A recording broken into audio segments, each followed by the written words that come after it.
सद्गुरुराया माझा आनंद सागर त्रैलोक्या आधार गुरुराव त्रैलोक्या आधार गुरुराव त्रैलोक्या आधार गुरुराव स्वामी असे स्वयं प्रकाश. इथल्या नारायण आणि नारायणी तत्वाला माझा नमस्कार. नमस्कार दादा. एक मजरूह सुल्तानपुरींचा शेर आहे. जिन्हें दुनिया बनाती है मकाम उनका नहीं बनता. जिन्हें दुनिया बनाती है मकाम उनका नहीं बनता. जमाना उनका है जो खुद बनाते हैं मकाम अपना. हा शेर आजचे प्रमुख अतिथी श्रद्धेय श्री अरविंदजी आठले यांच्यासाठी. दादा, सर्वप्रथम आपल्याला दंडवत प्रणाम. आवड, अभ्यास, अध्यात्म, अभिप्रेरणा, अविरत प्रयत्न, आपल्या उपासनेवर असलेली अतूट श्रद्धा या सगळ्या गोष्टींचं एक मूर्तिमंत उदाहरण म्हणजे श्रद्धेय अरविंदजी आठले अर्थात दादा होय. त्यांनी पाठवलेल्या चित्रफितीतून त्यांच्या आयुष्याचा प्रवास डोळ्यासमोर येत होता. त्यांचे YouTube चॅनल हे निसर्ग, पोटोबा आणि विठोबा यांचा संगम साधणारे आहे.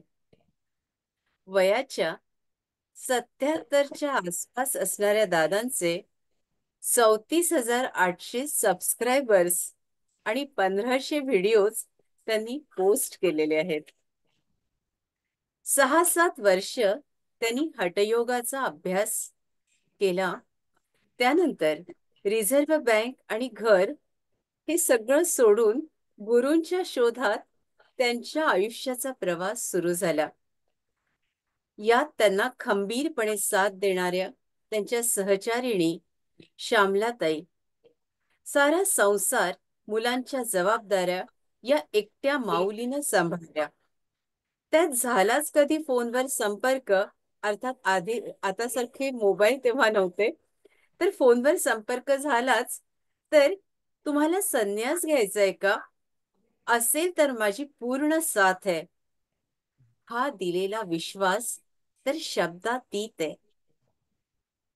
आपली साधना, सातत्य, साहसी वृत्ती, समाधान, संकल्पांची पूर्ती, समाजासाठी असलेलं प्रेम आणि जिव्हाळा या सगळ्याच गोष्टी संवादातून सहजपणे जाणवल्या. सगळ्यात महत्वाचं म्हणजे करोनाच्या काळात 200 पुरुषांना आपण स्वयंपाकात स्वयंपूर्ण केलं. मला वाटतं ही तर सुरुवात आहे. अजून बरीच मोठी यादी बाकी आहे. आपलं एक वाक्य काळजात घर करून गेलं. मेहंदी लावायला 25,000 रुपये खर्च केल्या जातात.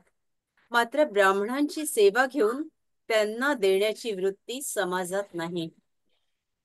आपल्याकडून खूप काही गोष्टी जाणून घ्यायच्यात, समजून घ्यायच्यात, शिकायच्यात.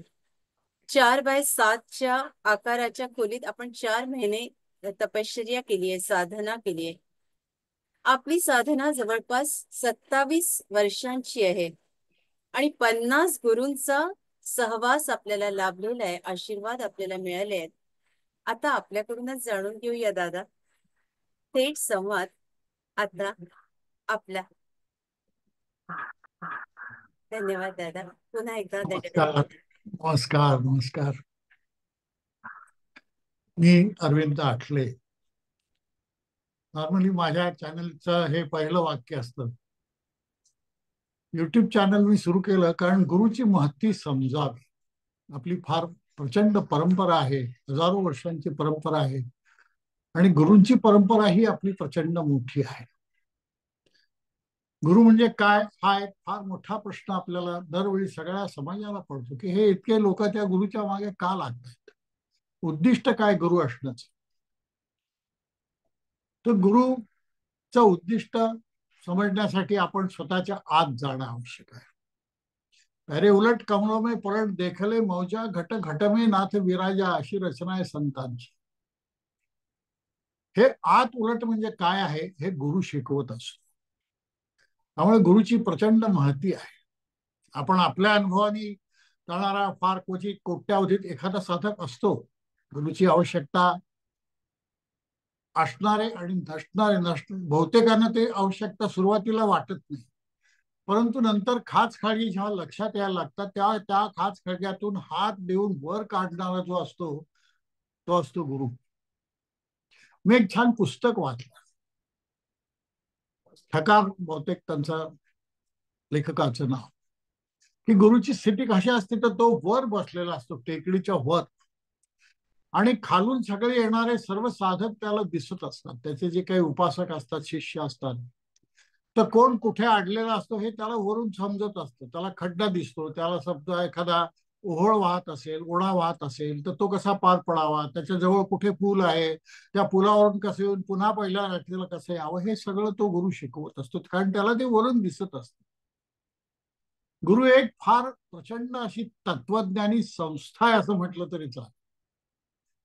एक मूळ गुरु शिवशंकर, आणि हा शिवशंकर या प्रत्येक गुरूंच्या मध्ये कुठेतरी आधार असतो त्या शिवशंकरांचा या गुरूंना, आणि ते त्याला कंट्रोल करत असतात अशी माझी वैयक्तिक समजूत आहे. अनेक देह धारण करून, कारण या एका गुरुला हे सगळे इतके देह धारण करून शक्य नाही आहे, आणि काळाप्रमाणे काळाच्या गरजाही बदलत असतात. त्यामुळे त्या त्या काळात त्या त्या प्रकारचे गुरु उत्पन्न करणं हे त्या शिवशंकरांचं काम आहे. उत्पत्ती स्थिती लय, तर उत्पत्ती स्थिती लय हे ब्रह्मा विष्णू महेशांचं जे काही कार्य आहे त्यात शिवाचं फार मोठं प्रचंड असं कार्य आहे.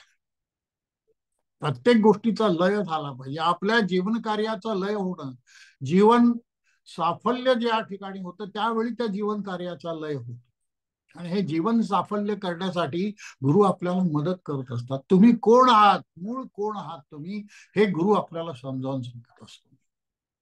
प्यारे उलट कमलो में पलट ही जी काय मगाशी मी तुम्हाला काव्य सांगितलं, ते आपले सप्तचक्र आत आपल्यामध्ये आहेत, आणि ही सप्तचक्र सप्त लोकांशी संबंधित आहे. त्या सप्तलोकांचा प्रवास या सप्तचक्रातून होऊ शकतो, आणि हे सगळं झाल्यानंतर, त्यांचं ज्ञान झाल्यानंतर विसर्जित करायचं आपल्याला, त्याला आपण मुक्ती म्हणतो. ही करण्यासाठी कुठेतरी प्रत्येक जीवाची धडपड चालू असते. त्याला माहिती नसते की आपली धडपड कशासाठी आहे, परंतु ही धडपड या सर्व जीवनचक्रातून, दुःखमरणाच्या चक्रातून, सुखदुःखाच्या चक्रातून सगळीकडून आपण नष्ट होऊन शांत व्हावं.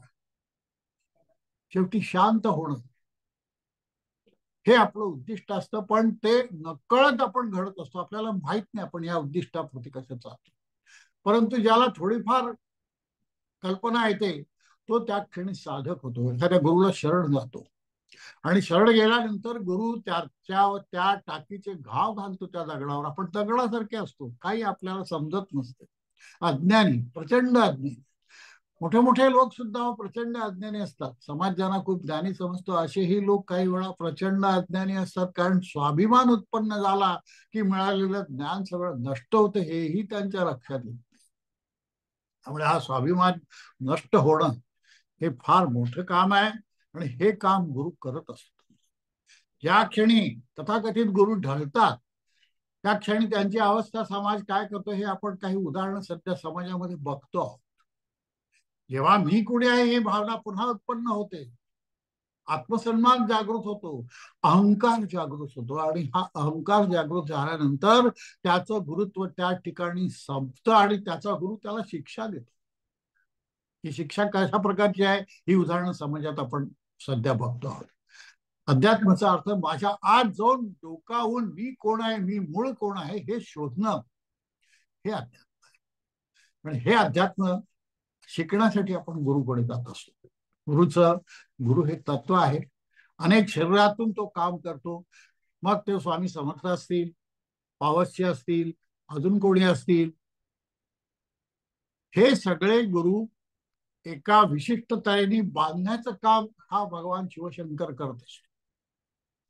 हे त्याच्या अधिपत्याखाली आहेत आणि ज्यावेळी हे अधिपत्य धुकारलं जातं त्यावेळी तो शिवशंकर त्याला बरोबर त्याची सजाही देतो. तर आता माझं सांगतो, माझं उदाहरणावर मी सुरू करतो. माझं ज्ञान हे कुठेही पुस्तकातून मिळवलेलं नाहीये. माझं वाचन अत्यंत कमी आहे आणि वाचन कमी आहे हा माझा फार मोठा ऍडव्हान्टेज आहे. वाचनामुळे ग्रह उत्पन्न होतात की हे अमुक ते तमुक, याच्या व्याख्या आपण मन ठरवून टाकतो. आपल्या गुरु कसा असावा याचं मन ठरवून टाकतो. गुगल सगळं वाचतो आपण. गुगल पालथा घातल्यानंतर सगळं जगाचं ज्ञान होतच तुम्हाला आपोआप. अगदी परमेश्वर काय आहे इथपासून सगळं ज्ञान त्या माणसाला वाचून झालेलं असतं. ती असते माहिती. परंतु माहितीच आपल्याला ज्ञान वाटायला आणि मग एक प्रकारचं मला सगळं कसं माहिती आहे आणि मी ते दुसऱ्याला कसं शिकवीन हे व्हॉट्सअपमध्ये आपण बघतोच. किती प्रकारचे काय काय सगळं ज्ञान त्या व्हॉट्सअपमध्ये भरलेलं आहे आणि अंधानुकरण करून आपण त्याचं अनुकरण करतो. ते यासाठी गुरु समजावा. माझी सगळी गेल्या अनेक वर्षांची धडपड. गुरु हे तत्व समजलं पाहिजे. तत्व आहे. कुठला देह म्हणजे गुरु नसतो. त्या देहात वास करणारा विशिष्ट चैतन्य म्हणजे गुरु आहे. मग ते गोंदवलेकर महाराज असतील, स्वामी समर्थ असतील, स्वामी विवेकानंद असतील, रामकृष्ण परमहंस असतील, कुठलेही असू शकतात. ही सगळ्यांची शरीर हा गुरु वापरत असतो. त्यामुळे शरीराला कधी गुरु समजत नाही. शरीराला गुरु समजल्यानंतर तो गुरु जर देह सोडला त्यांनी की नंतर फार पंचायत होते. तो माणूस सैरफैर होऊन जातो. अशी उदाहरणं मी बघितली आहे. ह्या सगळ्यांपासून सावध करण्याचं काम मी गेले अनेक वर्ष करतोय. आता हे काम माझ्याकडे कसं आलं हा एक मोठा दैवी भाग आहे. मी अत्यंत नास्तिक होतो. माझे वडील पुण्याला वेदपाठ शाळेत शिकवत असत आणि ते इतके प्रामाणिक आणि इतके वैदिकाचे ते पैसे याज्ञिकेचे पैसे नसत ते. आणि आपला समाज आपल्या गुरुजीला काय देतो हे आपण सगळ्यांना आपल्याला माहिती आहे. मगाशी जसं मॅडमने सांगितलं की आपण सगळ्यात चिकूपणा कुठे करतो तर ते गुरुजींपाशी. मेहंदीला 25,000 खर्च करू पण गुरुजीला 2,000 5,000 द्यायचं की आपल्या जीवावर येतं. अरे ज्या माणसाने आयुष्य सगळं खर्च घातलेला आहे. वेदविद्या आत्मसात करणं इतकी सोपी गोष्ट नाही आहे. पाठांतर इतक्या प्रचंड प्रमाणात करणं ही काही इतकी सोपी गोष्ट नाही आहे. ते तो त्याचं जीवन सगळं देऊन हे करत असतो. त्यालाही संसार आहे, त्यालाही बायका मुलं आहेत, त्याच्याही बायका पोरांनी मुलांनी चांगलं शिकावं असं त्याला वाटतं. त्यालाही वाटतं की हाताखाली एक स्कूटर गाडी असली तर फार चांगलं. मग त्यांनी ते का का करू नये आणि ते करण्यासाठी आपण मदत का करू. शेवटी त्याचा तो व्यवसाय आहे. पण त्या व्यवसायामध्ये विद्वत्ता आहे, कष्ट आहेत, प्रचंड मोठे कष्ट घेतलेले असतात. आणि हे जेव्हा माझ्या वडिलांच्या बद्दल जेव्हा मी बघितलं, आम्ही 10 भावंड आणि भिक्षुकीवर तो संसार कसा चालला असेल तुम्ही कल्पना करू शकता. त्यामुळे मी प्रचंड नास्तिक झालो. देव म्हटलं की मला राग यायचा. हा कसला देव, इतका अन्याय, असा अन्याय करणारा देव कसा काय असू शकतो असं मला वाटायचं. आणि त्यामुळे कुठेतरी माझ्या मनात प्रचंड नास्तिकता भरली. आता मी कोल्हापुरात राहत असेल, अंबाबाईच्या देवळापर्यंत समोरून गेला तरी मी आज जात नसे. असा साधा नमस्कार सुद्धा कधी कधी केला नाही. लग्न झाल्यानंतर मी बायकोला कधी मंगळागौर करू दिली नाही. हे कशाला तेल वाया घालत, काय करायचं, काय उपयोग काय त्या सगळ्याचा. इतका टोकाचा मी नास्तिक होतो. परंतु एक योगी पुरुष माझ्या जीवनात आला. त्याचे पुस्तक मी काही वाचलं आणि त्याच्यावर मी वाद घालण्यासाठी गेलो. मला या सगळ्याचा राग असायचा. अध्यात्म म्हणलं की मला राग यायचा. माझ्याबरोबर जे काही मित्र होते रामकृष्ण परमहंसांच्या याच्यात जाणारे किंवा इकडे तिकडे गुरुत्वाचं हे करणारे, मी त्यांची थट्टा करायचो. हे काय मूर्खपणा करताय तुम्ही असं म्हणायचं. अशी माझी स्थिती होती. जी स्थिती आहे, जे चांगलं आहे ते चांगलं आहे ते मी सांगेन, वाईट आहे तेही सांगणार. मला प्रामाणिकपणे हे सगळं भाषण तुमच्या समोर ठेवायचं. माझे अनुभव प्रामाणिकपणे ते कसे वाईट आहेत चांगले आहेत हा विचार मी करत नाही. कारण हे चांगलं वाईट तुमच्या प्रत्येकाच्या आयुष्यात घडत असतं आणि हे प्रत्येकाच्या आयुष्यात जे काही चांगलं वाईट घडत असतं ते त्याला समजलं पाहिजे की हे चांगलं आहे हे वाईट आहे. कुठेतरी आपण केवळ असे घोड्याला बांधतो तसे हे बांधून समोर नाही बघायचं. आपल्याला हे असं करून सगळं पूर्ण सृष्टी आपल्याला इंडिपेंडेंटली स्वतंत्रपणे विचार करून बघायची आहे. आणि ही बघाल तरच तुम्ही पुढे जाल, नाहीतर तुम्ही अंधभक्त व्हाल. अंधभक्त हा शब्द काही वेळा काही लोकांना रुचत नाही, परंतु ही वस्तुस्थिती आहे. माझे गुरु कसे श्रेष्ठ आणि इतरांचे कसे कनिष्ठ, अशा लोकांच्या ह्याच्यात हे येतात विचार. माझ्या गुरुंनी म्हणलेले विचार तेवढे बरोबर आहेत, इतरांचे विचार कसे चूक आहेत हे अहमकेने सांगतो. माझं एक विशिष्ट मत आहे तर तेच कसं बरोबर आहे, इतरांची मतं कशी चूक आहे हे जेव्हा आपण सांगायला लागतो तेव्हा ती अतिश्रद्धा होते. तशी धर्मांतरित झालेली जी माणसं असतात ती जास्ती कडवी असतात, बाटकी म्हणतो आपण, ते जास्ती कडवे असतात. तसे आपण नुकतेच गुरुजांनी केलाय असे लोक कडवे असतात. या सगळ्याचा अनुभव माझ्या आयुष्यात गेला आणि लक्षात आलं की प्रत्येक जण परमेश्वरा समान आहे.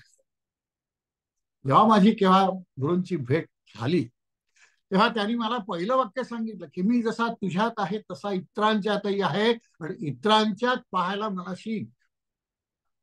आणि मग माझे डोळे उघडले. हे चांगलं ते वाईट हा कुठल्या, हा सगळा कल्पनाबाईंचा जो काय खेळ आपण आपल्या कल्पना भरलेल्या आहेत आपल्या मनामध्ये, या कशा चुकीच्या आहेत. आणि आग्रह, आमच्या गुरूंचं एक हे होतं की अनाग्रह म्हणजे वैराग्याची सुटसुटीची व्याख्या त्यांनी केलेली होती. पुण्याचे अण्णासाहेब पटवर्धन त्यांचे शिष्य होते आणि त्यांनी हेच सांगितलं की अनाग्रह म्हणजे वैराग्य, कुठल्याही गोष्टीचा आग्रह न, माझंच बरोबर आहे तुझं चूक आहे हा कुठलाही आग्रह नाही. तुझं तुझ्या जागी बरोबर आहे, माझं माझ्या जागी बरोबर आहे. मी तुला सुधारायचा प्रयत्न करणार नाही, तू मला सुधारायचा प्रयत्न करू नका. आपण इंडिपेंडेंटली त्या परमेश्वराचं भक्ती करूया, त्याला प्राप्त करण्याचा प्रयत्न करूया असं आपण ठरवलं. तर मी तुम्हाला सांगितलं की नास्तिकता अत्यंत, मी त्या ग्रस्तांशी वाद घालायला गेलो आणि त्यानंतर त्यांनी सांगितलं की बा तुम्ही असं करा, हे आपण चर्चा करण्यापेक्षा एक विशिष्ट तुम्हाला मी उपासना देतो, एवढी करा, 15 दिवसांनी मला भेटा. हरकत नाही, असा चेव असतो माणसाच्या अंगात त्या तरुणपणामध्ये. त्याप्रमाणे त्यांनी सांगितलं, त्याप्रमाणे मी उपासना सुरू केली आणि काय सगळं माझं आयुष्य बदलून गेलं.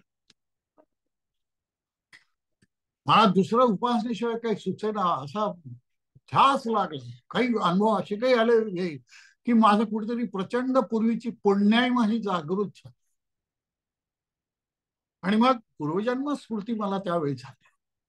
आणि पूर्वजन्म स्फूर्ती झाल्यावर त्या जन्मीचे बायका मुलं, त्या जन्मीचं सगळं हे आणि या जन्मीचं हे बघून माझ्यात एक प्रचंड वैराग्य उत्पन्न झालं. हे काय चालू आहे?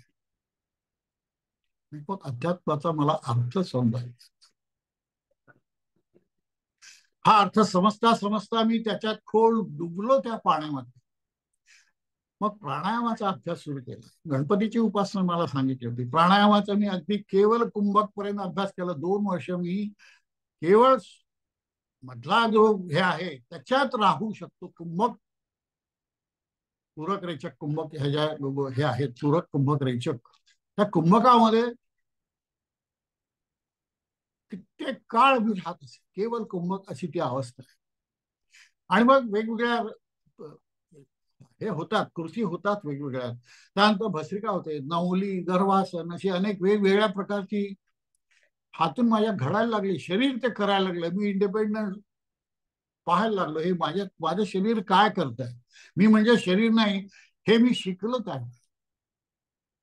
त्यावेळी मी शवासन शिकलो. शवासनचा आपण फार वेगळा अर्थ सध्या रूढ अर्थाने घेतो. शवासन म्हणजे आराम करणे, हातपाय असे पसरून शरीर ढिलं सोडणे एवढा आपण समजतो. ते शवासन नाही, ते आहे शिथिलासन. आपण शरीर शिथिल कर. शवासन म्हणजे प्रत्येक एकेका अवयवामध्ये प्राण आणायचा. योगनिद्रा तुमच्यापैकी जर कोणी शिकला असेल तर अंगठ्यापासून प्राण आणून तिथून तो सहज यापर्यंत, इथून तो प्राण बाहेर जातो आज्ञाचक्र. हे शवासन मी शिकलो. त्यासाठी अंतरानुभव नावाचं एक पुस्तक माझ्या वाचनात आलं. आळंदीच्या नरसिंह सरस्वतींच्या एका शिष्याने ते लिहिलेलं आहे, लोणारच्या सच्चिदाश्रम स्वामी. तर ह्या पुस्तकामध्ये त्यांनी शेवटी आश्वासन दिलं होतं की जे कोणी हे करेल त्याला मी प्रत्यक्ष दर्शन देईन. आणि त्याप्रमाणे त्याचा अभ्यास करता करता एक दिवस साक्षात स्वामी समोर येऊन बसले, आळंदीचे नरसिंह सरस्वती. मला ते नरसिंह सरस्वती आहे माहित नव्हतं, कारण नरसिंह सरस्वती कधी बघितले नाही. जी बघतोय ती चित्र बघताय. चित्र ही काय अनेक बहुतेक वेळा कल्पनेने केलेली असतात, प्रत्यक्ष चित्र असत नाही. 3 दिवस ते माझ्या समोर बसले, ते बसून हसत असत. मला समजत नव्हतं की हे कोण आहे. आणि त्यानंतर मी रिझर्व्ह बँकेत नागपूरला कामाला होतो. तर त्या ठिकाणी एकाच्या पाकिटामध्ये मी त्यांचा फोटो बघितला. म्हटलं हे कोण आहेत? तर त्यांनी सांगितलं की हे असे असे नरसोबती आहेत आळंदीचे. हो म्हटलं, हे माझ्यासमोर 3 दिवस येऊन बसल्यात. तो माणूस असा माझ्याकडे बघायला लागला, काय सांगता तुम्ही, काय काही वाटेल ते बडबडचं काम नाही. आम्ही इतके वर्ष करतोय सगळं, आम्हाला अजून त्यांचं दक्ष नाही दिसलं, तुम्हाला तुमच्या समोर येऊन बसले म्हणता.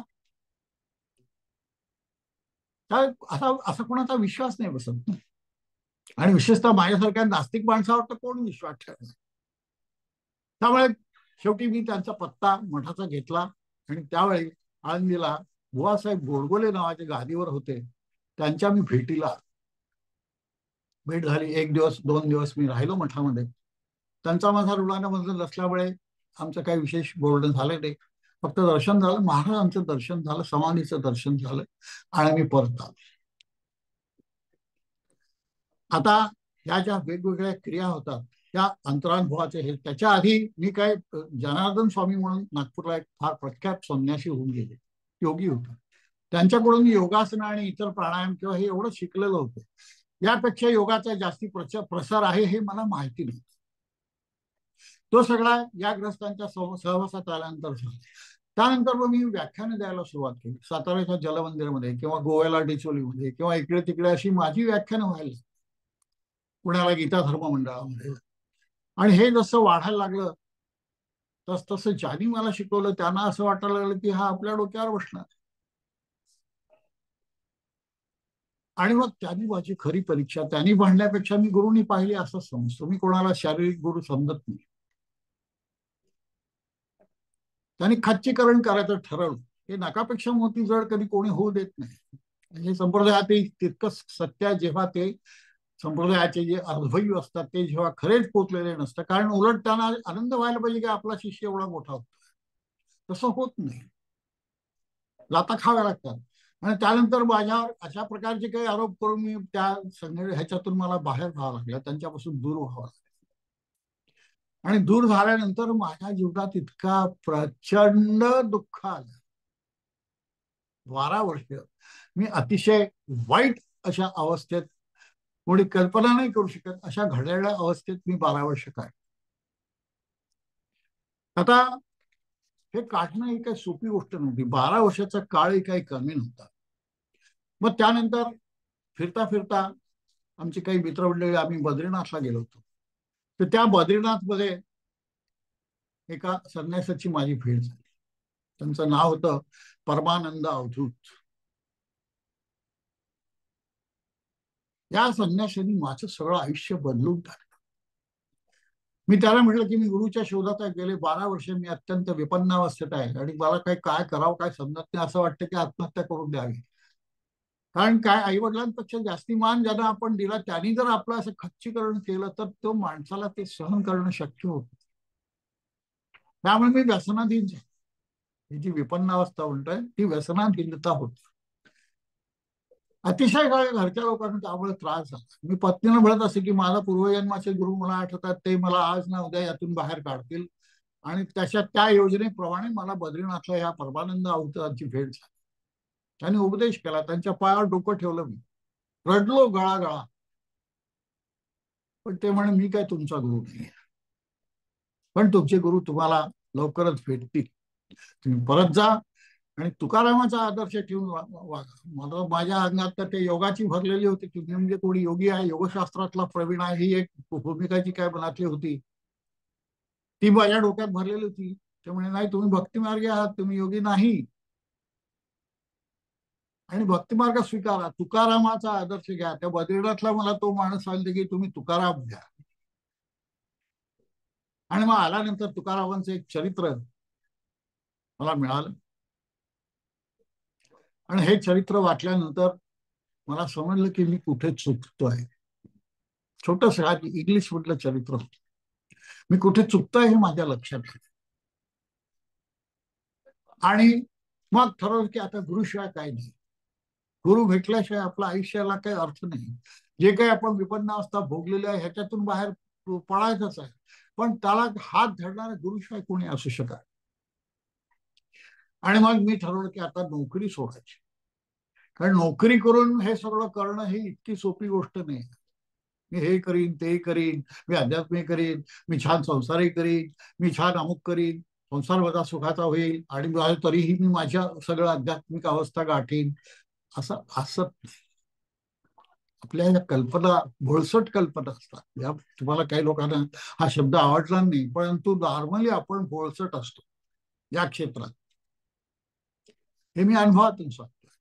आणि मग त्यानंतर नोकरी सोडायचं ठरलं. मुलांची शिक्षण अर्धवट, लग्न व्हायची होती, सगळी जबाबदारी होती, तरीही मी नोकरी सोडण्याचा निर्णय घेतला, कारण मला चैन पडत नव्हतं. कासावीस होत होतं की गुरुशिवाय काही शक्य नाही. ती जी ओढ होती त्या ओढीने मला नोकरी सोडायला लागली. लोकांनी मूर्खपणाचा एक शिक्काच मारला, हा ह्याच्या इतका मूर्ख माणूस नाही. आता काय, जे काही आहे ते ऐकणं भाग होतं आणि दुसरा काही पर्याय नव्हता. त्याला ऐकलं, इलाज काय. आणि मग नोकरी सोडून मी गुरुशोधार्थ घरातून बाहेर पडलो. सगळ्यांचा निरोप घेतला, घरात लोकांचा. हे अत्यंत मोठं धाडस होतं. हे मला नंतर लक्षात आलं की हे जर काही विपरीत झालं असतं यातून, तर मी काय केलं असतं. आपल्यावर आपल्या संसाराची जबाबदारी आहे, आपल्या बायका मुलांची जबाबदारी आहे, ही परमेश्वराने आपल्यावर दिलेली आहे. ती सोडून मी चाललो की काय, अशी कुठेतरी एक मनामध्ये जी काय वाईट कल्पना उत्पन्न झाली. मी माझं कर्तव्य चुकवतोय ही एक भावना उत्पन्न झाली. पण इलाज नव्हता, मला गुरु हवा होता. आणि मग त्याप्रमाणे मी बाहेर पडलो, फिरत राहील, कुठे कुठे अनेक ठिकाणी फिरलो. कोल्हापुरात एक वाघबिळाजवळ यती म्हणून एक होते, त्यांना भेटायला गेलो. ते त्या कोल्हापूर वाघबिळाजवळ एक ठिकाण होतं, स्वामी समर्थांच्या एका शिष्याची समाधी आहे तिथे. त्या ठिकाणी गोवडी म्हणून एक कुटुंब राहतं, ते सगळी सोयी पाहतात. तिथे गेलो. अत्यंत सुंदर स्थान, माझ्या पाहण्यात इतकं सुंदर स्थान दुसरं कुठलं नाही.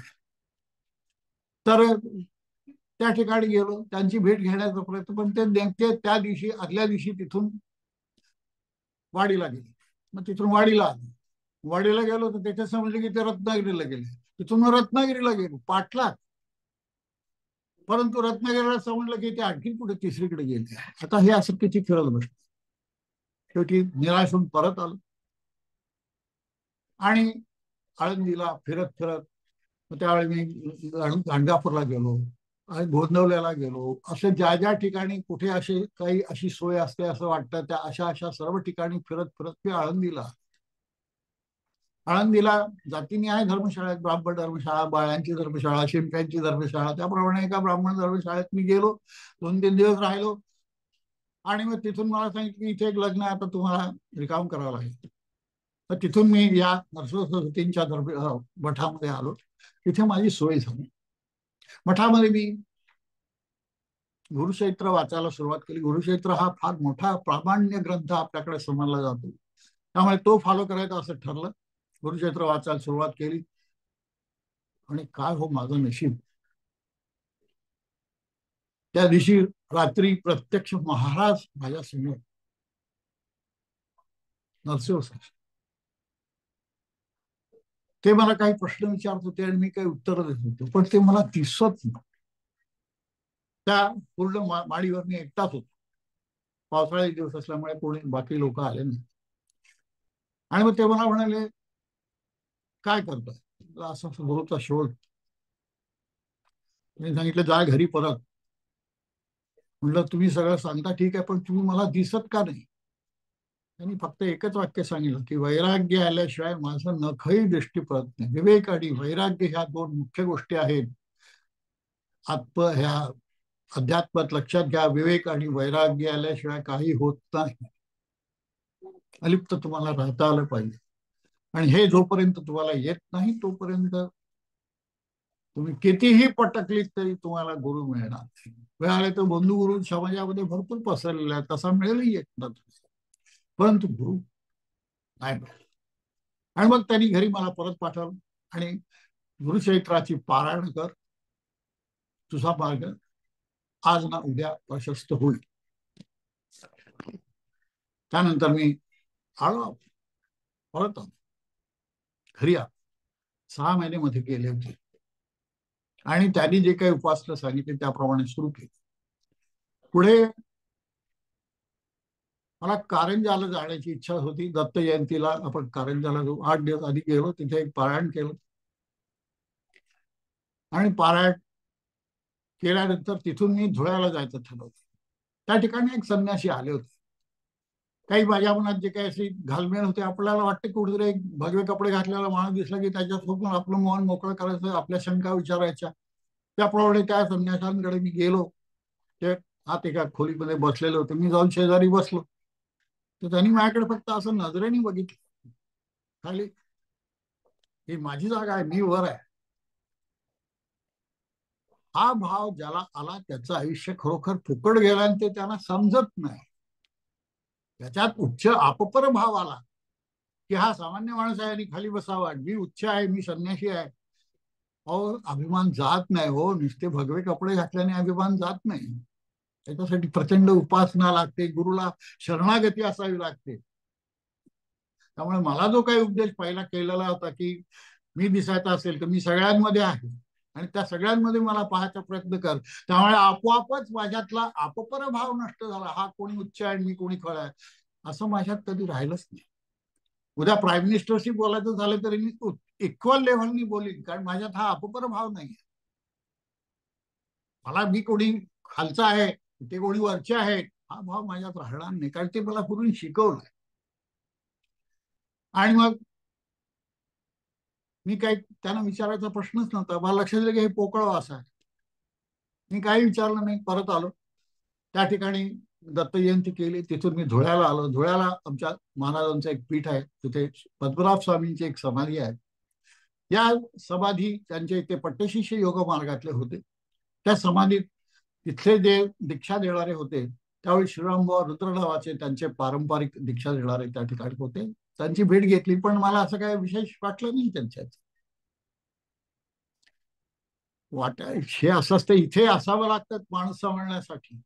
समोर समोर माझ्या कल्पनेप्रमाणे तो माणूस समजत असतो, कारण आपल्या कल्पना तोटक्या असतात, ठेक्या असतात, हे आपल्याला लक्षात नाही. तिथून मी आळंदीला आलो. आळंदीला त्यावेळी महाराजांचा उत्सव चालू होणार होता. 8 दिवस मी राहिलो आळंदी. तिथे मला एक वारकरी भेटला आणि हा वारकरी मला म्हणे, उद्या तुम्ही या म्हणे सकाळी. तुम्ही कशासाठी फिरून आले? म्हटलं असं असं मला गुरुच्या शोधार्थ फिरतोय, उद्या सकाळी या म्हणे तुम्ही. खाली गेलो तेव्हा समोरच्या ओसरीमध्ये तो बसलेला होता. बसा म्हणे इथे खाली. बसलो. मरता क्या नाही करता अशी स्थिती असते. जो कोणी जे काही सांगेल ते सगळं करायचं. त्यांनी माझ्या हातात ज्ञानेश्वरी दिली, वाचा म्हणे. मी वाचायला सुरुवात केली. मग माझ्या लक्षात आलं की हे असं करण्यापेक्षा मी त्याला म्हटलं, तुम्ही थोडा एखादा अध्याय, एखाद्या 2-4 ओळी मला वाचून दाखवा. मी ती ज्ञानेश्वरी परत केली. त्यांना कुठे वाचता येत होती. लक्षात आली की हा निरक्षर आहे, पण ज्ञानेश्वरी घेऊन फिरतोय. पण त्यांनी एवढंच सांगितलं, ज्ञानेश्वर माऊली, ज्ञानेश्वर माऊली, ज्ञानेश्वर माऊली, एवढी ज्ञानेश्वरी आहे. प्रत्येक त्याच्यावर तो बोट ठेवत असेल, ज्ञानेश्वर माऊली, ज्ञानेश्वर माऊली, ज्ञानेश्वर माऊली अशी वाचली त्यांनी ती. म्हटलं हे काय करता तुम्ही? हो, या ग्रंथामध्ये ज्ञानेश्वर माऊलीशिवाय तिसरं काही आहे का सांगा बरं. तेव्हा कुठे जरा टाळक्यात प्रकाश पडला की ज्ञानेश्वरी ज्ञानेश्वरांशिवाय काहीही नाही. ज्ञान, तो ज्ञानाचा ईश्वर आहे त्याच्यामध्ये. आणि मग त्यांनी एक बाळ दिली. काय काय मला हे काय करायचं, कसं करायचं एवढं सांगितलं, हे करा. ठीक आहे. परत आलो. दुसऱ्या दिवशी अजून एक आश्चर्य घडलं की धुळ्याहून श्रीरामबुवा रुद्र, धुळ्याच्या ज्या पीठाचे जे प्रमुख होते मठपती, ते आळंदीला आले. म्हणजे त्यांचं नुकतंच ऑपरेशन झालेलं होतं आणि हे ऑपरेशन झाल्यानंतर त्यांना पायाचं बोट काढल्यामुळे चालणं किंवा सगळ्या दृष्टीने ते अधू झालं. परंतु तरी ते आले आणि त्यांनी मला बोलवून घेतलं. म्हटलं काय काय झालं? या ठिकाणी महाराजांनी तुम्हाला दीक्षा द्यायला सांगितलं. मी केवळ तेवढ्यासाठी इथे आलो. महाराजांची आज्ञा. मला काय वाटलं असेल, गेले 25 वर्ष मी या क्षेत्रात धडपड धडपड धडपड करतोय आणि 25 वर्षानंतर हे फळ दिसत आहे. मी मागितलेली नाही आहे, तरी समोरचा माणूस म्हणतो की तुम्हाला महाराजांनी दीक्षा द्यायला सांगितलंय आणि या ठिकाणी ती द्यायची. ठीक आहे म्हणजे काही हरकत नाही. रडायला लागलो. 50 वर्षाचं माझं वय, 25 वर्ष कशी घालवली मला मला माहिती. आणि अशा वेळी हे किती तितिक्षा किती करावी लागते हे यासाठी सांगता येतं. तर माझं वय आणि हे सांगण्याची गरज नाही, तितिक्षा करावी लागते.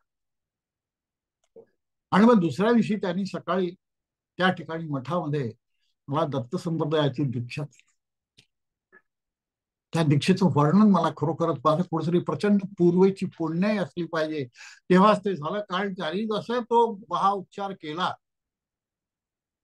तसा आता शरीरामध्ये असा शांततेचा लोळ जसा जावा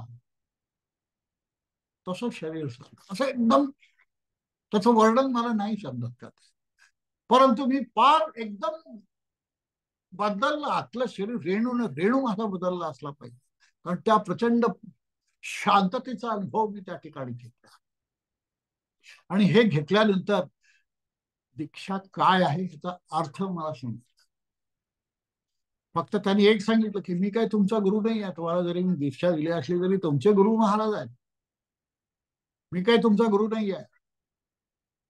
ते या क्षणी तुमची अवस्था तशी तितकी शुद्ध नसल्यामुळे ते येऊन देऊ शकत नाहीत, म्हणून त्यांनी मला पाठवलं. त्यापुढे मला पुन्हा भेटण्याची गरज नाही. इतकं स्पष्ट सांगणारा माणूस मला पहिल्यांदाच भेटला. त्यानंतर माझी उपासना सुरू झाली. परत नागपूरला गेलो. माझ्या आयुष्याचं कल्याण झालं असं मला वाटलं आणि मी घरातल्या लोकांना सांगितलं आणि माझी उपासना सुरू केली. आणि मग 13 लाखाचा त्या दीक्षा मंत्राचा जप करायचं चातुर्मासात ठरवलं. त्याप्रमाणे 13 लाख सकाळी 6 ते रात्री 10 मध्ये फक्त 2 वेळच्या जेवणाची प्रचंड मेहनत केली आम्ही. आणि ही कुठेतरी फळाला आली. कारण मला त्यांचा निरोप आला की जप थांबवा, कमी करा, इथे मला त्रास होत आहे. गुरुचं कसं काम चालतं पहा. जप मी इथे करतोय, त्रास तिथे त्याला होतोय. आणि ते काय त्याला आता शब्द नाही मला सांगताय. ते काय प्रेशर म्हणा, ते काय म्हणा, त्याची जबाबदारी म्हणा, ती त्यांच्यावर आहे ना शेवटी. गुरु हा असा असला पाहिजे की शिष्याचे सगळे जे काय जबाबदारी त्यांनी घेतली पाहिजे, त्याला होणाऱ्या त्रासाची जबाबदारी घेतली पाहिजे त्यांनी, त्यातून त्याला बाहेर काढण्याची करामतही त्यांनी करून दाखवली पाहिजे. त्यांनी निरोप पाठवला की जप कमी करा. त्यानंतर चातुर्मासात पण माझा तो सावकाश का होईना पूर्ण 13 लाखाचा जप झाला. आणि त्यानंतर मी असं ठरवलं की आता गरुडेश्वर, नारेश्वर या ठिकाणी महाराज मोठे महाराजांचे ही सगळी ठिकाणं आहेत, त्या ठिकाणी जायचं. मी मोटरसायकलनी गेलो, नर्मदा क्रॉस केली, नारेश्वरला काही दिवस राहिलो. पहिले गरुडेश्वरला राहिलो आणि गरुडेश्वरला मोठ्या महाराजांचा सगळ्या साहित्याचा अभ्यास मी त्यावेळी केला. मोठे महाराज म्हणजे टेंबे स्वामी, त्यांच्या इतका कडक असा संदेशी या काळात झालेला नाही. इतका तो प्रचंड मोठा माणूस. जरी ते तुम्हाला कडक वर दिसत असले तरी प्रचंड आतून माया असणारा तो माणूस होता. सर्वसामान्य सर्व जनांना त्यांनी एकत्र केलं. इथे लहान मोठा असा कुठलाही भेदभाव केला नाही. तो या जातीचा, तो त्या जातीचा असाही कुठला भेदभाव केला नाही. फार मोठा माणूस. त्यांचं पूर्ण सगळे खंड मी त्यावेळी वाचून काढले. एवढा एक आदर्श, अत्यंत आदर्श असं त्यांचं चरित्र आहे. तिथे मला एक मोदी म्हणून गृहस्थ भेटायला आले. ते नारेश्वरचे होते. त्या मोदींचे वडील रंगादूतांचे कॉलेजचे मित्र होते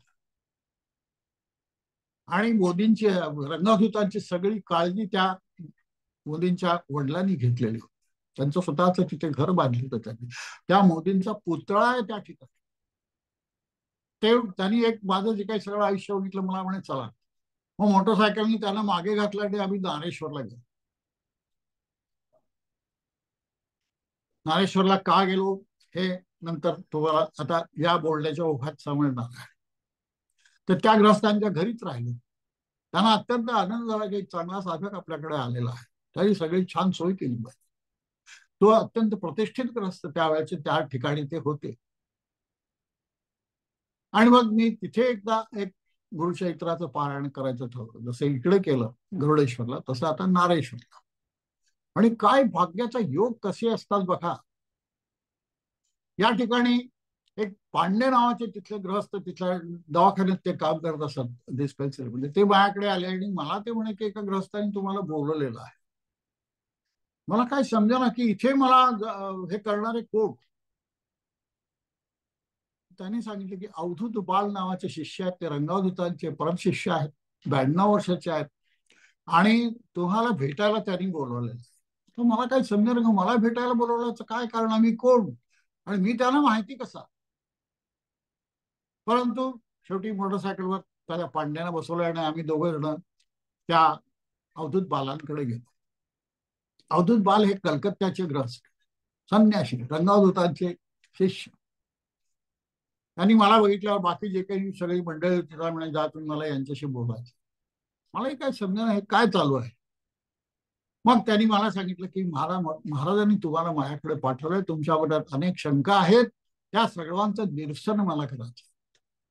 आणि मग त्यांनी दत्त संप्रदाय काय आहे हे मला 1 तास समजावून सांगितलं. आणि तुमच्या मनात काही शंका आहेत, तुमच्या मनात द्वैत आहे, ते द्वैत मला घालवायचं आहे. खरोखरच माझ्या मनात द्वैत होता, कारण मी दीक्षा घेतली होती श्रीरामबा रुद्रांकडून आणि माझ्या वाटत की मग रुद्र माझे गुरु.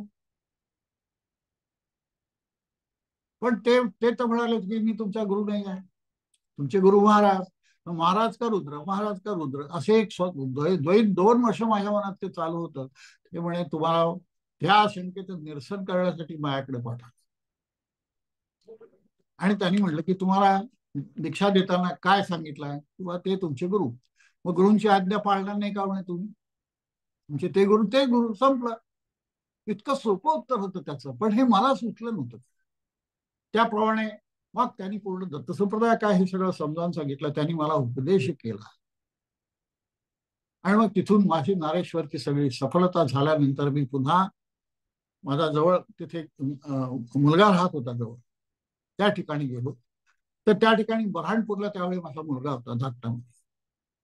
तर त्या ठिकाणी आणखीन एक भावानंद सरस्वती नावाच्या एका संन्यासाची माझी गाठ पडली. हा 18 वर्षाचा पोरगा भावानंद सरस्वती एका टेकडीवर तो राहत असेल. कोणाकडून तरी मला माहिती समजली आणि मी त्यांना भेटायला गेलो. त्यांची माझी भेट झाली. दिवसभर मी तिथे होतो. समाधी काय असते हे त्यांनी प्रत्यक्ष कृतीने मला दाखवलं. तिन्ही बंध कसे लावायचे, मूलबंध, जालंधर बंध, गाडी हा इथला, हे सगळे तिन्ही बंध कसे लावायचे हे प्रत्यक्ष दाखवलं. आतापर्यंत हे बंध मी माझ्या इतर ह्याच्यात करत असे किंवा योगाभ्यासी मंडळात हे बंध मी अनेक लोकांचे बघितले आहेत, पण या दोन्हीमध्ये जमीन आसमानाचा फरक होता. आणि तो बंध लावल्याबरोबर पोट पाठ एकत्र जातो, असा मोठा खड्डा त्या ठिकाणी होता. आणि हा लावून त्याने श्वास बंद, त्यांची समाधी, समाधीचं प्रत्यक्ष समोर त्यावेळी माझ्याकडे काही नव्हतं. तुम्ही चित्रण केलं असतं तर तुम्हा लोकांना एक फार मोठी उपलब्धी झाली असते. हे सगळं मला प्रत्यक्ष बघायला मिळतं, भाग्यवान. आणि त्यानंतर त्यांनी मला सांगितले की तुम्हाला काही अडचण कधी काही आली तर त्यांनी कागद दिला होता मला. या कागदातला हा मंत्र म्हणाल, तुम्ही जिथे कुठे असाल तिथे मी येईल तुमची अडचण सोडवायला. आपलं शास्त्र किती काय प्रगत असलं पाहिजे पहा. तो माणूस तिथला बऱ्हाणपूर जवळचा, तो मला म्हणते तुम्ही जिथे कुठे असाल तिथे मी प्रत्यक्ष येईल. ही त्याची ताकद होती. म्हणजे त्याचे गुरु किती थोर असले पाहिजे. जो आपल्या 18 वर्षाच्या शिष्याला एवढी कॉन्फिडन्स देऊ शकतो, त्याचे गुरु किती असले पाहिजे थोर. परंतु ते सगळं झालं, त्यांची भेट झाली. माझ्याकडूनही काय जे काही होतं मला त्यांना देण्यासारखं होतं. काही गोष्टी आहेत त्या आम्ही देवाणघेवाण केली. आणि मग त्यानंतर मी परत आलो. या दरम्यान एकदा खूप मोठी गोष्ट घडली. 2-3 वर्ष माझ्या उपासनेला होऊन गेले. आणि एके दिवशी पहाटे, जानेवारीचा 13 तारीख होती, पहाटे माझ्या स्वप्नात स्वतः नरसिंह सरस्वती आले आणि त्यांनी मला गायत्री मंत्राची दीक्षा दिली. मला काही समजेल, माझी दीक्षा ऑलरेडी झालेली आहे, तर ही दीक्षा पुन्हा कशासाठी? म्हणजे समजेल तुला. तरी गायत्री मंत्राची दीक्षा दिली. पुढे काय झालं मला समजलं नाही. ते केव्हा गेले तिथून मला समजलं नाही. परंतु मी दगडासारखा, लाकडासारखा पडून राहिलो. सकाळी लवकर उठलो नाही. पत्नी उठवायला आली, काय झालं तर मला बोलता येत नव्हतं. शरीर लाकडासारखं कडक ताठ होऊन पडलेलं होतं. योगशास्त्राच्या वेळी काही वेळा मी तिला काही सूचना देऊन ठेवल्या होत्या की उठल्या वेळी काय करावं, काय झालं तर काय करावं. त्याप्रमाणे तिने मला ते उपाय केले आणि मी जागृत अवस्थेत आलो आणि काय घडलं ते तिला सांगितलं. आणि त्यावेळी मी हा निर्णय घेतला की आणि एक तासाभरामध्ये धुळ्याहून फोन आला की श्रीरामबुवा रुद्र गेले आहेत, ही इज नो मोर. ताबडतोब मला लक्षात आलं नक्की घटना कुठली घडली आहे. कारण श्रीरामबुवा रुद्रांच्या मुलाचा दीक्षा झालेली नव्हती, त्यामुळे ते पीठ रिकामं झालं. गुरु पीठ कधी रिकामं होत नाही. गुरु किंग कॅनॉट डाय, तसं गुरु कॅनॉट डाय. गडबडीने आम्ही धुळ्याला गेलो. त्यांचे सगळे हे आवडले सगळे कार्यक्रम तिथले झाले आणि मग वाईट झाला. त्या तिथे कळणार कोण आहे तिथला, परंतु हा प्रश्न कधी आला नाही. घरी परत आलो आणि घरी परत आल्यानंतर मी संकल्प सोडला की दीक्षा झालेली आहे आपल्याला गायत्री मंत्राची, तर 24 वर्ष अखंड गायत्रीचं पुरस्चरण चालू आहे. आणि पहिलं पुरस्चरण मी स्वतः चालू केलं. गायत्रीचं पुरस्चरण आहे, 24 लाख गायत्री असतो आणि मग त्याच्यानंतर त्याचं हवन, मार्जन, तर्पण सगळं काही असतं. साधारणपणे तो 27-28 लाख त्याचा जप होतो. हा जप करता करता अनेक वेगवेगळ्या प्रकारचे अनुभव आला. एकदा एके दिवशी तर मी महाराजांबरोबर हिमालयात फिरलो आहे, त्यांच्या गुहेत गेलो आहे. ते आहेत अस्तित्वात याविषयी माझ्या मनात शंका नाहीये. शरीर जरी इथे सोडला असला, आळंदीला समाधी जरी असली तरी ती समाधीला काही तसं आहे नाही. ते आहेत कारण ते दत्तावतारी आहेत. दत्त कधी जात नाही. दत्त वेगवेगळे देह धारण करतो. तसे माझे गुरु हे दत्त आहेत आणि त्यांनी हा देह इथे सोडून ते तिकडे गेले. माझी भेट झाली त्यांना. त्यानंतर आणखीन अनेक वेळा त्यांची तशी भेट झाली. या काळात जे काही पुरस्चरणामध्ये 3-3.25 वर्ष मला लागली. शेवटी 4 महिने मी हवन केलं. नागपूरचे बापट गुरुजी म्हणून होते, त्यांच्याकडून हवन काय करायचं, कसं करायचं सगळं मी शिकलो. हवन 4 महिने झालं. मला वाटायचं की मी एकटा हवन करतोय, हे कसं काय आता एकटे.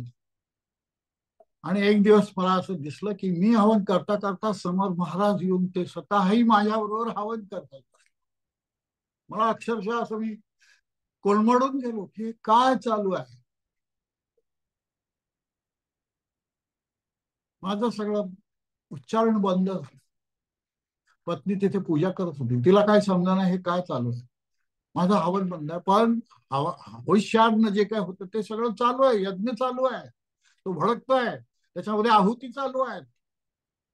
परंतु या व्याख्येप्रमाणे तिला ते दिसत नव्हते, पण मला दिसत होते. महाराजांनी मला कधी एकटं ठेवलं. अनेक वेळा ते बोलत असत माझ्याशी, कुठे तू जाणार आहेस, काय होणार आहे तिथे, अमुक हे होईल ते होईल असं बोलायचं. ज्यावेळी मी कारंजाला गेलो होतो त्यावेळी महाराजांचा ओंकार मी अनेक वेळा ऐकलेला आहे. कारंजा मी कसं बघितलं तर कारंजाच्या त्या काळातल्या 600-700 वर्षापूर्वीचा त्यांचा जो वाडा आहे, आज ते घोड्यांच्या ताब्यात आहे. तो वाडा मी पूर्ण खालपासून वरपर्यंत बघितलं. तिथे एक तळा आहे, त्या तळाशेजारी एक शिवमंदिर आहे. मी तिथे जात असे, करंज तळा. आणि त्या साधूंचं एक मंदिर आहे. त्या काळातले, त्यांच्या काळातलं जे जे काही ते होतं त्या सगळ्या वेशींना मी भेट. 4ही वेशी आहेत, त्या सगळ्या वेशींना मी हे केलं. एक दिल्लीकडे जाणारी आहे, एक अशा एक इकडे नाशिककडे जाणारी आहे. अशा वेगवेगळ्या दिशेच्या वेगवेगळ्या वेशी त्या मी बघितल्या आणि मला असं मी त्या काळात गेलो. आणि त्या काळात गेल्यामुळे त्या काळातला जो महाराज कधी बोलत नसत सुरुवातीला म्हणजे होतोपर्यंत केवळ ओंकार बोलत असत. तो ओंकार ऐकण्याचं भाग्य लाभणार. गुरुची कृपा काय असते हे सांगणं खरंच कठीण आहे. हो, गुरु आहे, तुम्ही त्याला आळवा, आजपासून तुम्ही त्याच्याशी एकरूप व्हा, तो तुम्हाला दिसेल, त्याचा अनुभव येईल. तुम्हाला विवेक वैराग्य आल्याशिवाय तो दिसणार नाही, पण त्याचा अनुभव तुम्हाला येईल.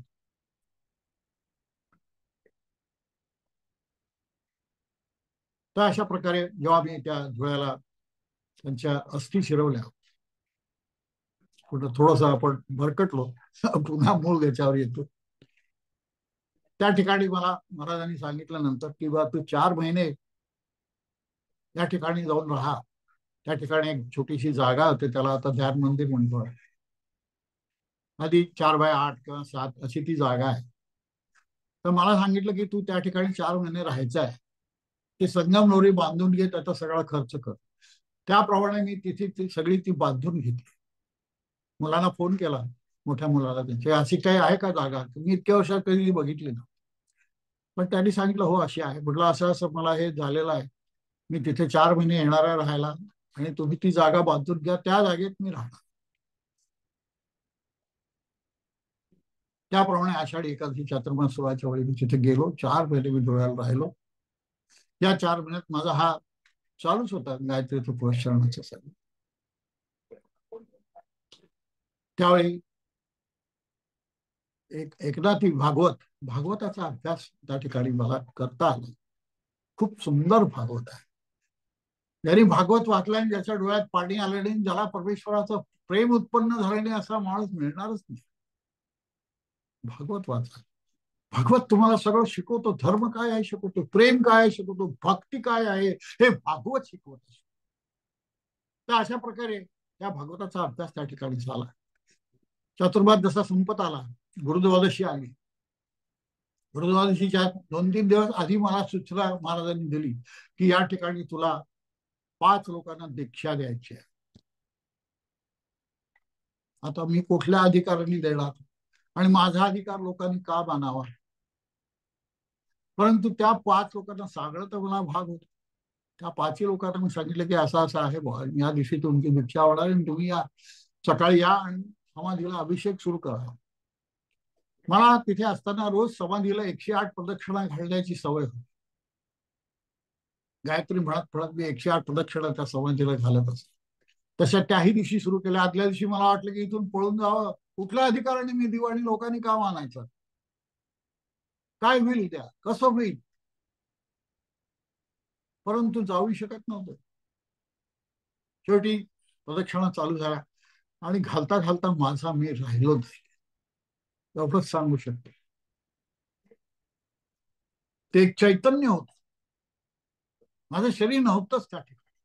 ते एक चैतन्य प्रदक्षिणा घालत, आणि ह्या चैतन्य रूपी जो काही देह असेल, काय असेल, तो तसा 108 प्रदक्षिणा झाल्यानंतर मी त्या समाधीच्या दर्शनाला आलो. वर चढलो, 4 पायऱ्या आहेत. समाधीला नमस्कार केला, आणि तिथले जे कोणी होते त्यावेळी त्यांनी समाधीची शाल काढून मला पांघरली, समाधीचा हार काढून माझ्या गळ्यात घातला, आणि आता तुम्ही दीक्षा द्या अशी त्याला आज्ञा.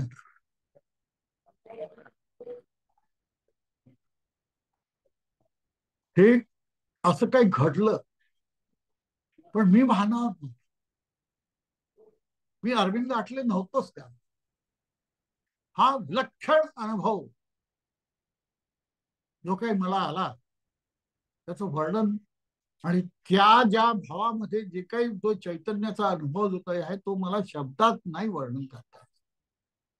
परंतु ते प्रचंड असं चैतन्य त्या ठिकाणी होतं, आणि ते चैतन्याने त्या ध्यानेश्वर मंदिरामध्ये मी गेलो, आणि ह्या 5 जणांना एकेकाला बोलवून, त्याच्या आधी माझे गुरुबंधू होते देशपांडे, अनंतराव देशपांडे, त्याला म्हटलं की महाराजांची काही आज्ञा आहे ती लिहून घ्या. आणि मग त्या ठिकाणी दीक्षा कशी घ्यावी, काय द्यावी, कुणाला द्यावी, कुणी घ्यावी, आणि त्यानंतर काय वर्तन असावं या सगळ्याची शब्दबद्धता आली त्या ठिकाणी.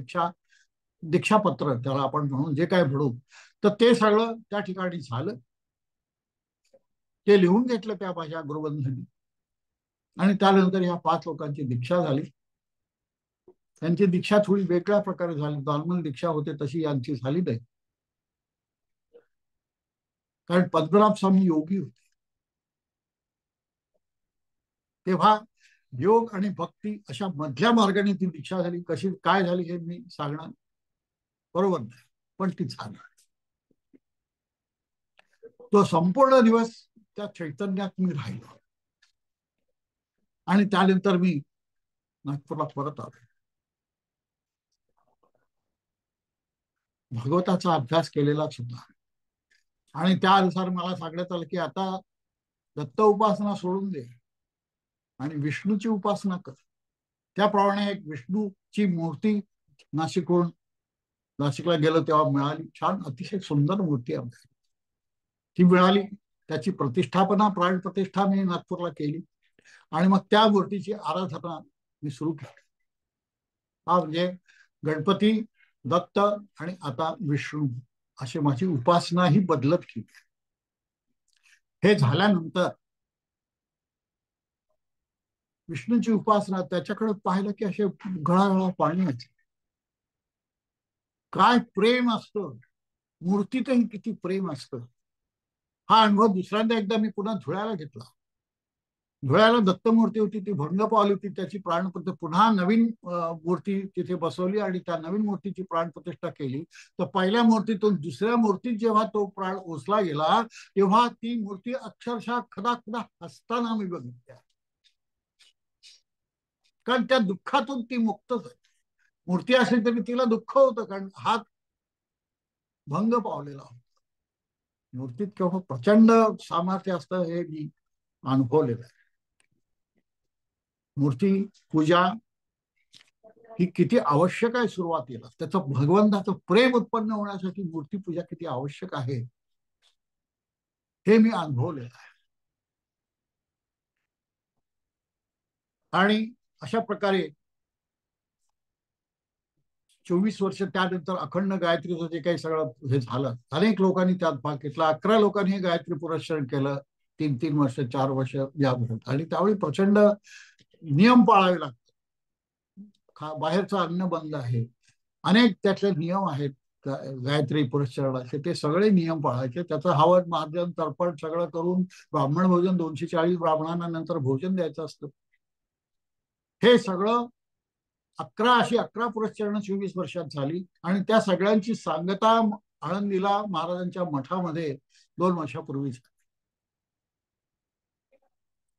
इथे सगळे जे काही हयात मंडळी होती ती सगळी त्यावेळी त्या पुरस्कारांची आली त्या ठिकाणी. आणि फार प्रचंड अतिशय सुंदर असा महापुरस्काराचा कार्यक्रम त्या ठिकाणी झाला. हा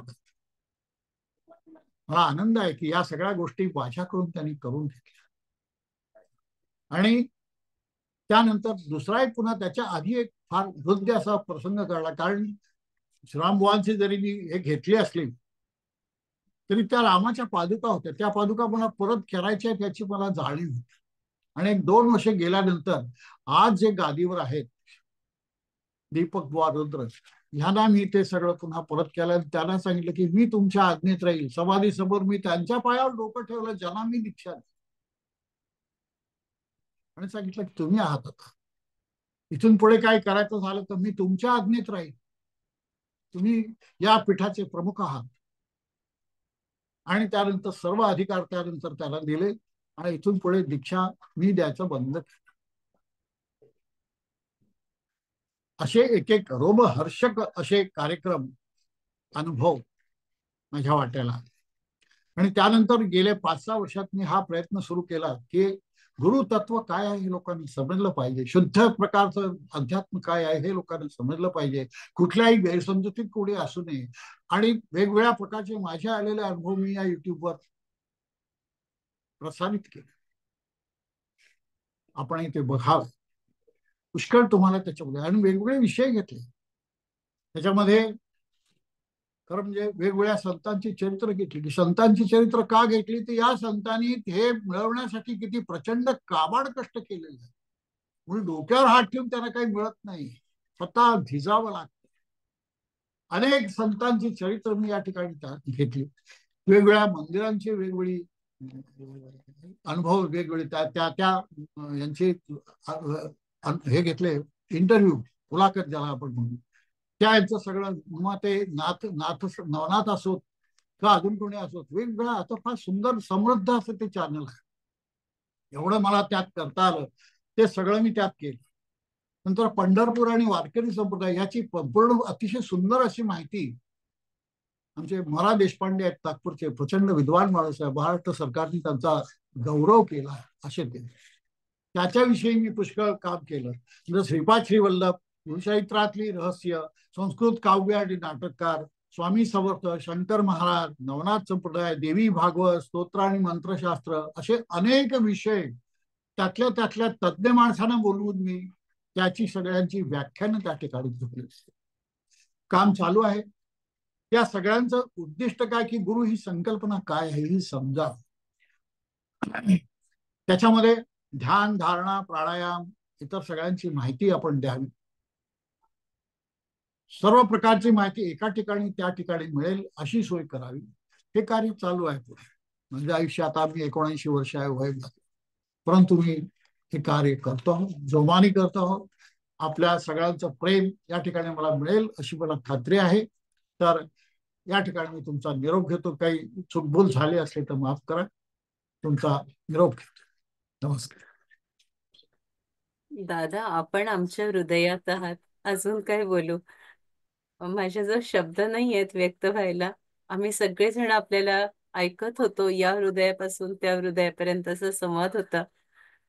मी तर आपल्याला विनंती करीन, आता एक भाग एक झालेला आहे, पुढे अजून भेटूया, कारण आपलं मार्गदर्शन आम्हाला सतत हवं आहे, अशी अत्यंत नम्रपणे प्रार्थना करते. आणि दादा, किती अद्भुत प्रवास आहे हो आपला. डोळ्यातनं पाणी झरतं ऐकताना सुद्धा. अह, मी माझं सांगताना येत आहे, नाही. माझ्या अंगावर रोमांच उभे राहतात. हा, मी दीपालीला विनंती करते की खरं तर आम्ही आभार न मानता आपल्या ऋणात राहू इच्छितो, पण एक यायचंय दीपालीला. प्लीज व्यक्त हो. आदरणीय आई, अनघाताई, ऋताताई आणि उपस्थित सर्व जणांना माझा नमस्कार. आपलं परमभाग्य, खरं तर खूप मोठं तेजपूर्ण व्यक्तिमत्व अरविंद आठवले दादा आज आपल्याला प्रमुख पाहुणे म्हणून लाभले आणि आपल्या आराधना ध्यानसाधना समूहावर ते आपल्याशी खास संवाद साधण्यासाठी आले. दादा, सद्गुरूचा शोध कशासाठी हे तुम्ही अगदी सहज आणि सोप्या शब्दांमध्ये मांडलं. मी कोण आहे याचा शोध घेणं म्हणजे अध्यात्म, आणि त्यासाठी आपल्याला साथ हवी ती सद्गुरूंची, हे आज आम्ही जाणलं. गुरु म्हणजे तत्व, गुरु म्हणजे चैतन्य, अनाग्रह म्हणजे वैराग्य, आयुष्यातील अनुभवातून आलेली नास्तिकता ते आळंदीचे स्वामी नरसिंह सरस्वती आपल्याला सद्गुरू म्हणून लाभल्यानंतरची आस्तिकता, परमानंद अवधूतांशी झालेली भेट, विवेक आणि वैराग्याचं महत्व, त्यानंतर तुम्ही म्हणालात त्याप्रमाणे ज्ञानेश्वरीत आपल्याला गवसलेला ज्ञानाचा ईश्वर, वर्षानुवर्षाच्या प्रतीक्षेनंतर आपल्याला लाभलेली दत्तगुरूंची दीक्षा, आपण केलेली उपासना, आणि त्याचं केवळ वर्णन ऐकून आम्ही भारावून गेलो आहोत. गुरुकृपेविषयीची तुमची तळमळ खूप खूप प्रकर्षाने जाणवली दादा. सर्वतोपरी अनुभव संपन्न, साक्षात ब्रह्मचैतन्याचा साक्षात्कार, असेच शब्द मला सुचतायत आज तुमच्यासाठी. दादा, आम्ही नतमस्तक आहोत आपल्या समोर. तुम्हाला भगवंताचा झालेला साक्षात्कार आणि त्या अनुभवांची तुम्ही आमच्या समोर उधळलेली भगवंताची स्तुती सुमने, यासाठी आम्ही सदैव आपले ऋणी आहोत. आपण पुन्हा पुन्हा आमच्या समूहावर येऊन हा असाच संवादरूपी प्रसाद आम्हाला द्यावा अशी विनंती. धन्यवाद दादा. धन्यवाद. खूप छान बोललीस दीपाली. दादा, आम्ही पुन्हा आपली रजा मागतो आणि आपल्याला अगदी म्हणजे नम्रतेनं विनंती करतो. मला शब्द सुचत नाहीये. मी इतकी भारावून गेली आपलं ऐकून की अगदी शून्यतेत जातो ना असं, अशी एक अवस्था आली आहे. तर कृपया समजून घ्यावं आणि पुन्हा एकदा, पुन्हा पुन्हा मी म्हणेन, आपण आपले जो अनुभव आहे तो आम्हाला सांगावा. हीच एक विनंती. दंडवत प्रणाम. हो धन्यवाद. तुम्ही नमस्कार. मला संधी दिली त्याबद्दल धन्यवाद. दादा, आम्ही संधी देणारी कोणी नाही. आम्ही एक सेवक आहोत बस.